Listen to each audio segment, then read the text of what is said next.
तो देखिए बेटा, आप यहाँ पे हमारा आज का जो टॉपिक है that is elastic moduli. What is elastic moduli? The ratio of stress to strain. अगर आपको याद होगा थ्रू आउट आपने जो स्टडी किया इसमें सबसे पहले आपने जब रिस्टोरिंग फोर्स डिफॉर्मेशन फोर्स के बारे में पढ़ा था तो उसमें से एक कॉन्सेप्ट आया था स्ट्रेस का। फिर हम लोग ने स्ट्रेन का कॉन्सेप्ट पढ़ा। हम लोग ने इवन स्ट्रेस और स्ट्रेन के बीच में का ग्राफिकल रिलेशन भी देखा, और उसी रिलेशन में से एक और था आपका हुक्स लॉ। आपको याद होगा within elastic limit stress is directly proportional to strain. फिर वहाँ स्लोप आया था और उसको हम लोग ने कहता है स्ट्रेस अपॉन स्ट्रेन। जो स्लोप आता है, रेशियो आता है, तो वो आपका क्या कहलाता है? इलास्टिक मॉड्यूलाई।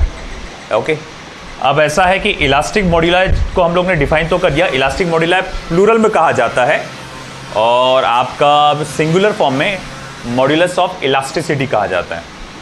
और जैसे कि आप देख सकते हैं इसका फॉर्मूला यहाँ पर है स्ट्रेस अपॉन स्ट्रेन। अब ऐसा यूनिट क्या होगा? देखो बेटा, आप जानते हैं स्ट्रेन का कोई ऐसा यूनिट नहीं है। स्ट्रेन का कोई ऐसा यूनिट नहीं है, मगर स्ट्रेस का है न्यूटन पर metre square equivalent to that of pressure, तो इसीलिए न्यूटन पर मीटर स्क्वायर।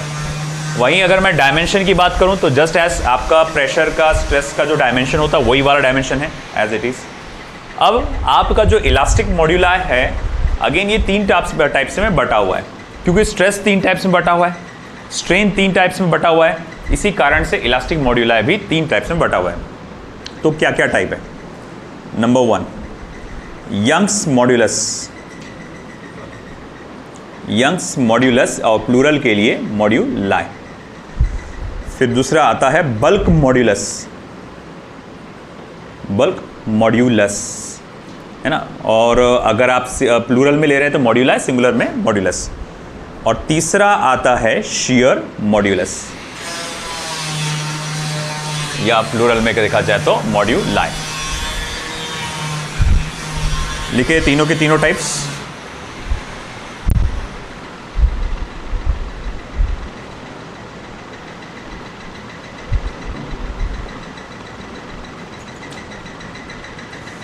शेयर मॉड्यूलस को, सॉरी यंग्स मॉड्यूलस को ये बाय से, बल्क मॉड्यूलस को के से, और शेयर मॉड्यूलस को ईटा नहीं तो जी से रिप्रेजेंट किया जाता है। ईटा, नॉट एन, ईटा। एन जैसा दिखता हो, बस इतना उसकी जो दुमची है वो लंबी है ना, वैसा। अब उसके बेसिस पे हम लोग जाएंगे फिर आगे यंग्स मॉड्यूलस।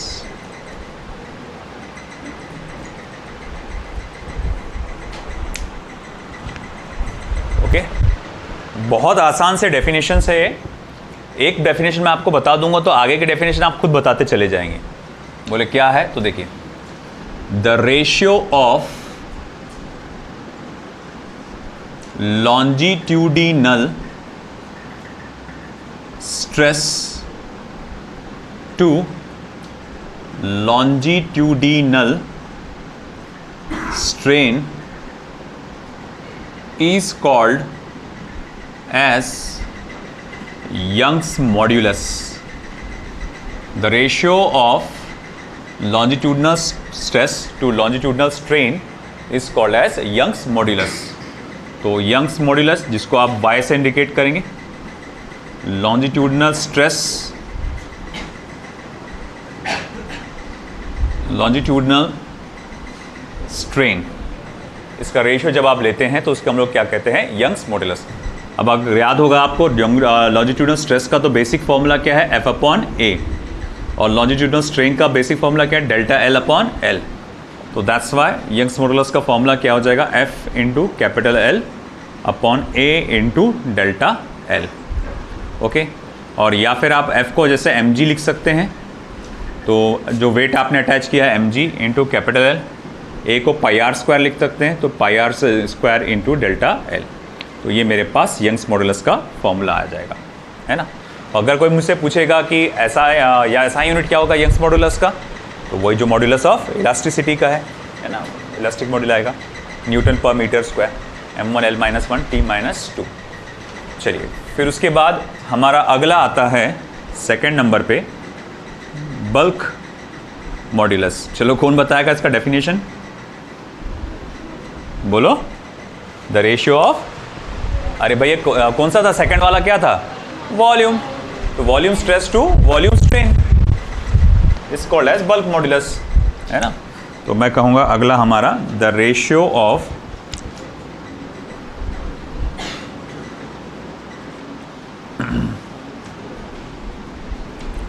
वॉल्यूम स्ट्रेस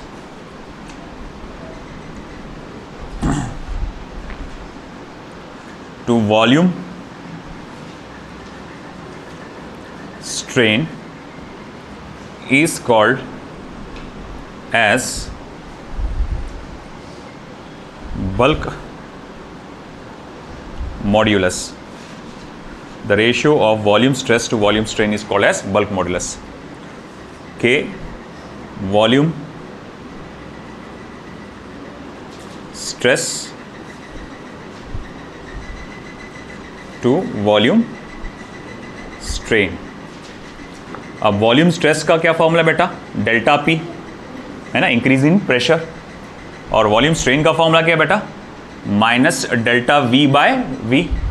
तो अब ये फॉर्मूला आप ऐसा लिख सकते हैं, minus V into delta P upon delta V, या फिर आप V into D P upon D V, है ना, इस तरह से भी मेंशन कर सकते हैं। फिर हमारा अगला आएगा तीसरे नंबर का,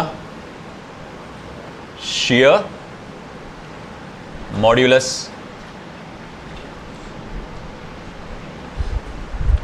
है ना, या फिर कहा जाएगा शियर मॉड्यूलाई। बोलो भाई क्या रहेगा फिर, the ratio of shearing stress to shearing strain. The ratio of shearing stress to shearing strain is called as shear modulus. Is called as shear modulus. और अगर मैं सिंपली shear modulus को डिफाइन कर रहा हूँ, shearing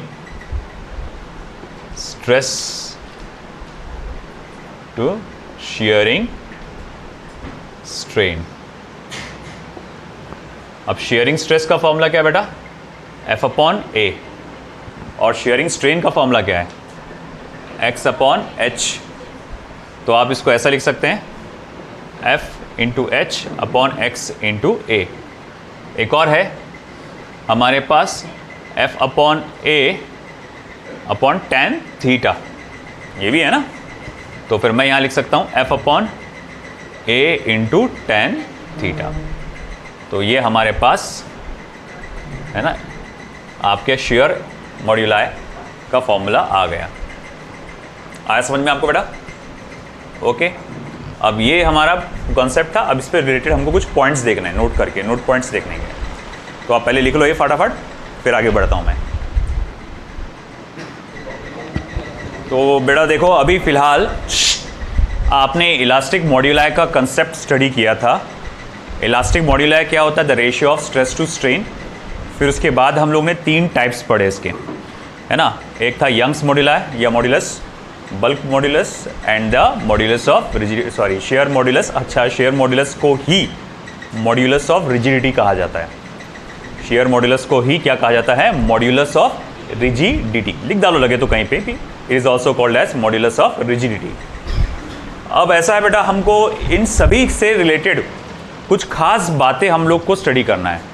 कुछ खास बातें, जो कुछ शॉर्टकट फॉर्मूले आएंगे आपके सामने यहाँ पर, उसको सबको स्टडी करना है। तो चलिए हम नोट पॉइंट्स यहाँ पे लिखते जाएंगे और आपको लगातार कॉपी करते रहना है इसको। सबसे पहला, increase in length of wire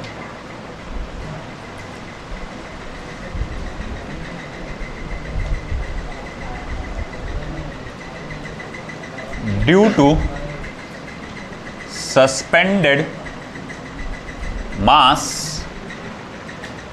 increase in length of wire due to suspended mass capital M is, तो delta L is equals to, वो लिखा जाएगा M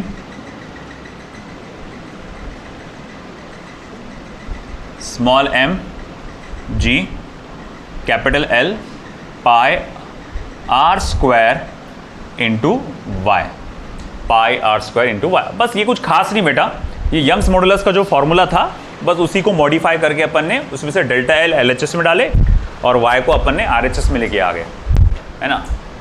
मगर आगे का देखो,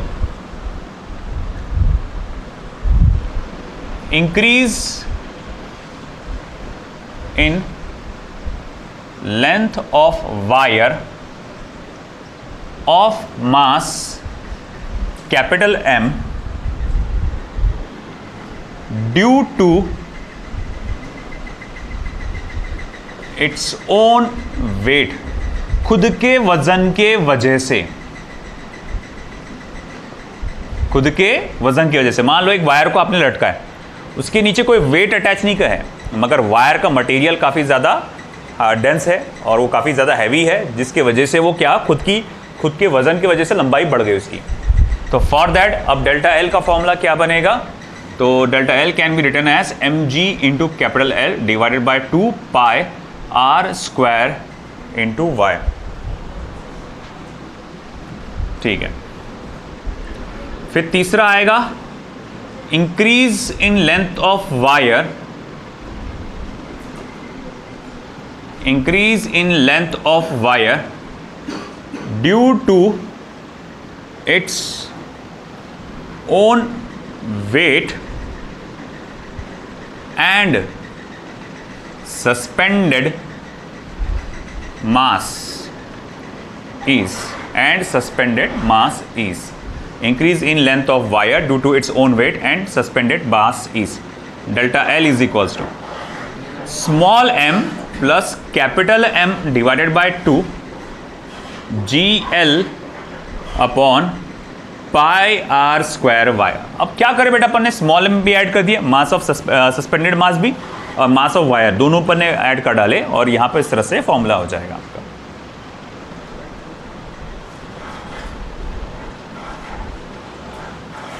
चौथा, Young's modulus of liquid and gas is 0. Young's modulus of liquid and gas is 0। अरे भाई बात ऐसी है, अगर मैं बोलूँगा पानी का कोई एक कॉलम है या पानी को जस्ट मैं उसकी लंबाई अगर बढ़ाना चाहता हूँ, मान लो यहाँ पर फर्श पे पानी पड़ा हुआ है, आप क्या करते हैं, उंगली से उसको पानी को इस तरह से थोड़ा सा लंबा देते पानी को, मतलब पानी का थोड़ा सा ऐसा जो भी एक लाइन जैसी बन गई यहाँ पर, मैंने इसका लेंथ बढ़ा दिया, तो कभी क्या ऐसा होता है कि वो वापस आ जाता? नहीं होता वापस। क्यों नहीं होता? क्योंकि उसके अंदर उस लेवल का स्ट्रेस नहीं है, और अगर स्ट्रेस नहीं है तो क्या नहीं है, फिर यंग्स मॉड्यूलस नहीं है।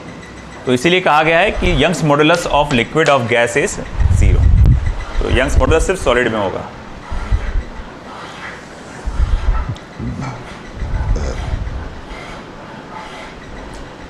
Young's modulus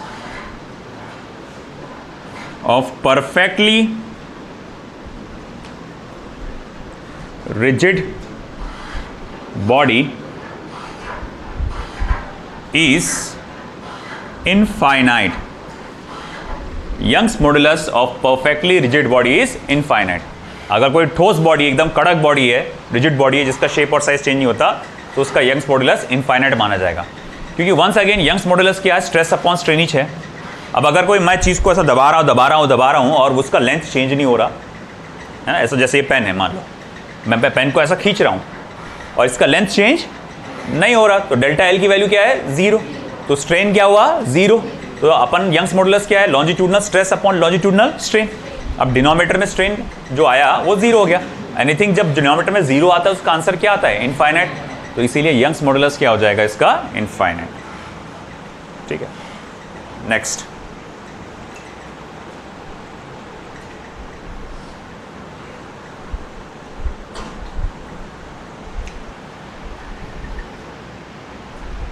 For same material,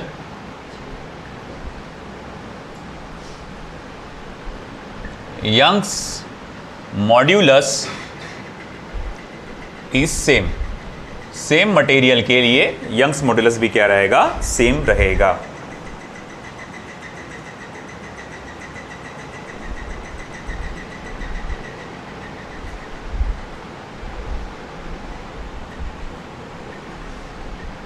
Young's modulus for perfectly plastic body is 0. Perfectly plastic body का यंग्स मॉड्यूलस क्या होता है? 0, क्योंकि उसका स्ट्रेस 0 होता है ना भाई। जिसमें स्ट्रेस की प्रॉपर्टी होती है, मतलब अपने आप को रिस्टोर करने की प्रॉपर्टी होती है, उसको इलास्टिक मटेरियल बोलते हैं।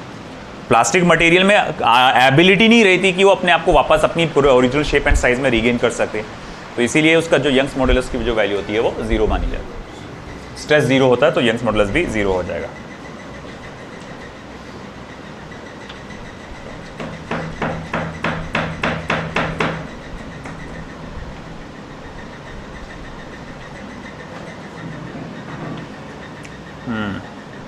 चलिए next, for materials bulk modulus can be related as, for materials bulk modulus can be related as, bulk modulus of solid is greater than bulk modulus of liquid is greater than bulk modulus of gas.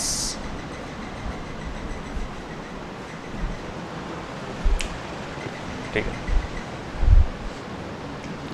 Next, reciprocal of bulk modulus, reciprocal of bulk modulus is called as compressibility, compressibility. तो bulk modulus के reciprocal को आप क्या कहते हैं बेटा? Compressibility, compress करने की एबिलिटी, कंप्रेसिबिलिटी।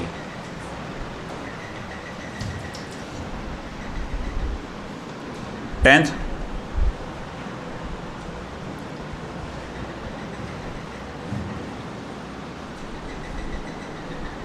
इन गैसेस बल्क मॉड्यूलस, ये वाला पॉइंट याद रखना है, इंपॉर्टेंट है, can be classified as, bulk modulus can be classified as, first isothermal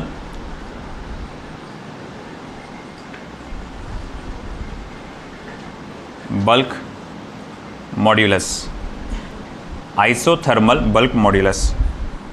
तो isothermal bulk modulus जो कि P यानी प्रेशर ऑफ गैस के बराबर होता है, और दूसरा एडियाबैटिक बल्क मॉड्यूलस। तो adiabatic bulk modulus gamma P के बराबर होता है।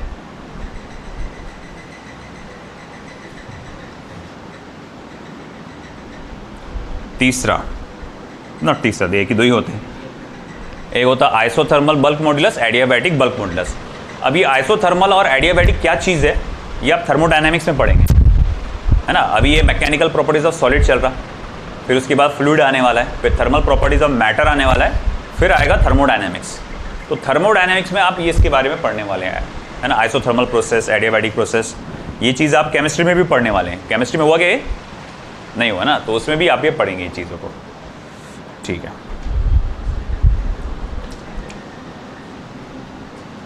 Next, liquid and gases has only bulk modulus. Liquid और गैसेस में सिर्फ बल्क मॉड्यूलस होता है। लिक्विड और गैसेस का कभी भी, है ना, यंग्स मॉड्यूलस और श्योर मॉड्यूलस नहीं हो सकता। बोले कैसे, क्यों ऐसा? जैसे कि अगर मेरे पास, जैसे अभी थोड़ी देर पहले मैंने पानी का एग्जांपल लिया था कि पानी है और पानी का मैं क्या करता हूँ, ऐसे उंगली से धार खींच के उसकी लंबाई को बढ़ा देता हूँ मैं, तो तुमको लगता कि वो वापस कंप्रेस होके आ जाता? नहीं।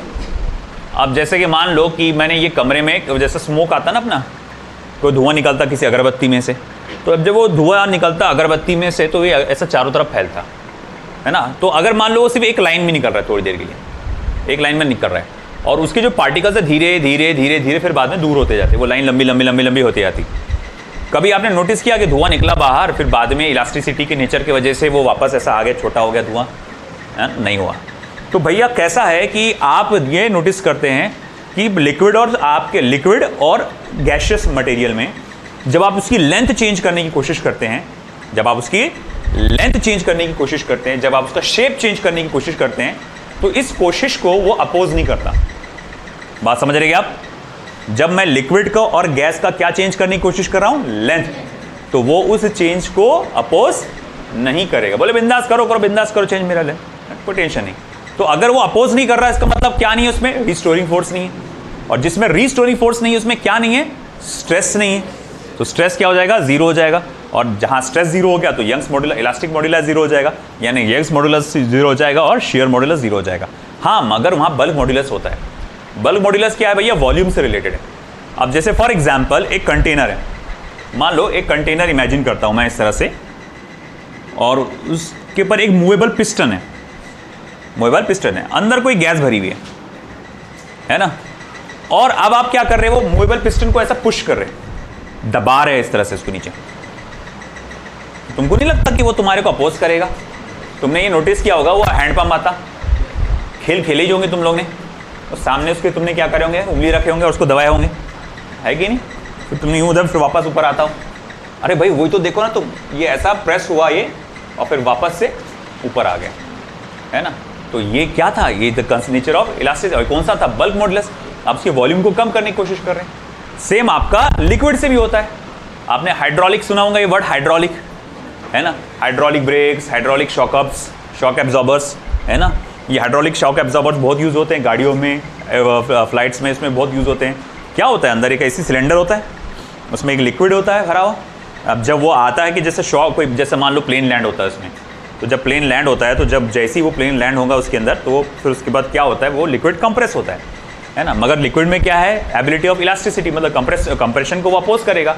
तो जैसे ही वो बाद में आप दबाते हैं तो वो बाद में उसको अपोज भी करता है, तो फिर वापस थोड़ा सा ऊपर आ जाते हैं। शॉक एब्जॉर्बर्स उसी पे बेस डिपेंडेंट रहते हैं। तो वही हम लोग ने देखा, लिक्विड और गैस में आपको बल्क मॉड्यूलस मिलेगा, मगर यंग्स मॉड्यूलस, सॉरी बाकी की दो जो है आपके यंग्स मॉड्यूलस, शियर मॉड्यूलस, वो नहीं मिलने वाला। Next,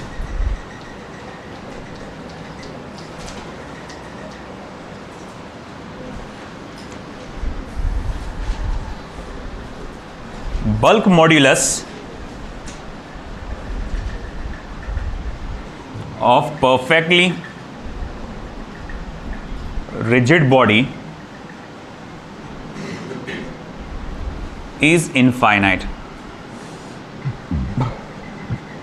Bulk modulus of perfectly rigid body is infinite.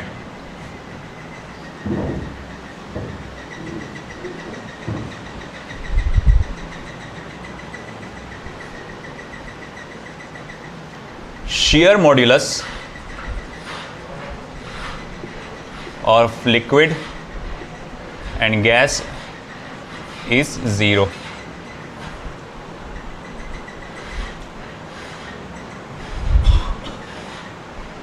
Last, shear modulus of perfectly rigid body is infinite.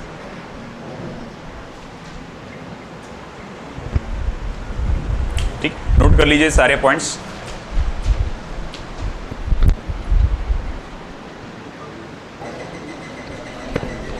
तो बेटा सब लोग ध्यान दीजिए इधर। अभी आपने इलास्टिक मॉड्यूलाई के बारे में पढ़ा, अभी इसी तरह से हमको एक और कंसेप्ट के बारे में यहाँ पढ़ना है, that is called as Poisson's ratio. Poisson's ratio मतलब ये हुआ कि किसी को अगर जहर देना है तो कितनी रेशियो में देना चाहिए अलग अलग इफेक्ट के लिए। ऐसा कुछ है क्या? नहीं रे बाबा, है ना। ये किसी साइंटिस्ट के नाम पे है जिसने ये स्टडी किया था, तो उसके नाम पर ये पॉइजन्स रेशियो है। हाँ, फिर तो पॉइजन्स रेशियो क्या है ये? The ratio of lateral strain to longitudinal strain is called as Poisson's ratio. The ratio of lateral strain to the longitudinal strain, इसको हम लोग क्या कहते हैं? Poisson's ratio. अब ये क्या चीज़ हुई? देखो, हम लोग क्या जानते हैं कि मान लो ये एक वायर है जिसका एक सर्टेन लेंथ है और उसके नीचे आपने लटकाया है मास, ठीक है, जो उसे नीचे खींचेगा। जाहिर बात है इस चीज़ की वजह से इसकी लंबाई बढ़ेगी। हम लोग ने हर बार इस बात पे नोटिस किया कि इसकी लंबाई बढ़ जाती है, मगर ये बात पे कभी ध्यान नहीं दिया कि जब उसकी लंबाई बढ़ती है वायर की तो उसकी जो चौड़ाई है वो कम हो जाती है। तो मैं ये देखता हूँ कि जब ये लंबेगा, चलो ठीक है डॉटेड ही ले लेता हूँ, तो लंबाई जब बढ़ेगी इसकी इस वज़न के वजह से, है ना, तो इसकी चौड़ाई भी क्या हो जाएगी? कम हो जाएगी। तो जब इस चीज़ के बारे में मैं देखता हूँ कि किसी वायर को जब आपने इसको ऐसा खींचे हैं, आपने क्या फोर्स लगा के उसकी लंबाई को आपने बढ़ाया है, तो उसकी चौड़ाई में जो कमी आई है lateral strain upon the longitudinal strain, तो उसका हम लोग यहाँ पर रेशियो स्टडी करने वाले हैं। तो भाई पॉइजन्स रेशियो, जिसको जनरली सिग्मा से इंडिकेट किया जाता है पॉइजन्स रेशियो को, तो मैं यहाँ लिखूँगा sigma is equals to lateral strain divided by longitudinal strain। अब lateral strain क्या रहेगा? Delta capital D upon D, delta L upon capital L, sigma is equals to delta capital D multiply by L upon capital T into delta L। तो ये मेरे पास Poisson's ratio का formula आया है।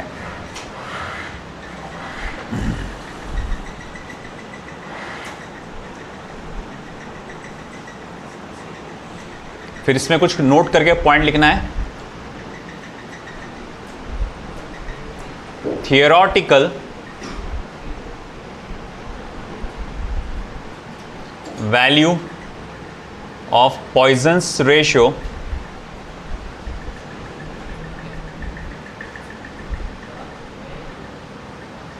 lies between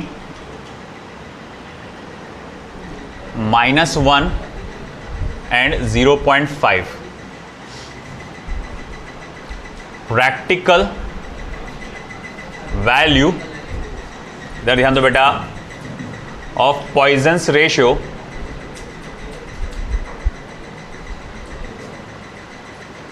lies between 0 and 0.5. Third, Poisson's ratio exists only in solid. ये सिर्फ solid में होगा, लिक्विड और गैसेस में नहीं मिलेगा आपको पॉइजन्स रेशियो, ठीक है।